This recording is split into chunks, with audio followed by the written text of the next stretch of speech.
नमस्कार. आजच्या वेळेस बघायचं इथं 9वी गणित भाग 1 त्याच्यामधलं संकीर्ण प्रश्नसंग्रह 3 मधला प्रश्न क्रमांक 2. खालील प्रत्येक बहुपदीची कोटी लिहा.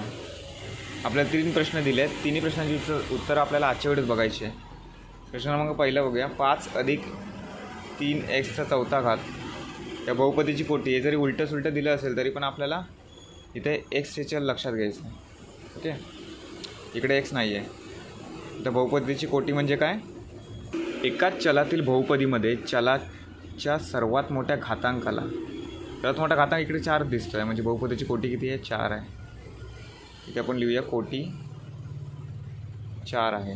ओके, तर सेकंड 7 फक्त त्यांनी संख्या दिली आहे. आता इथं त्यांनी चलच दिलं नाही, एक्स दिलेलंच नाही त्या अजिबात. त्याच्यामुळे बहुपदीची कोटी किती आहे? इकडे 0 आहे.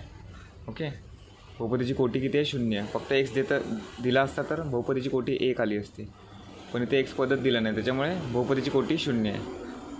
प्रश्न क्रमांक 3. ax कितवा घात आहे?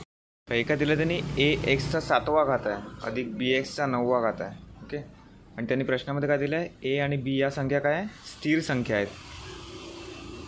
म्हणजे कोणत्या पण संख्या असतील, 1 2 3 4 5 6 असं त्यांनी स्पेसिफिक मेन्शन नाही केलं की ही 1च आहे, ही 2च आहे. तर कोणत्याही स्थिर संख्या आहे. पण आपल्याला विचार कोणाचा करायचा आहे? याचा चलाचा विचार करायचा आहे, एक्सचा. आता एक्सचा 7वा घात इकडे दिले, एक्सचा 9वा घात दिला. ओके, त्याच्यातला सर्वात मोठा घातांक कुठला आहे? 9 आहे. ज्या बहुपदीची कोटी किती आहे? 9 आहे.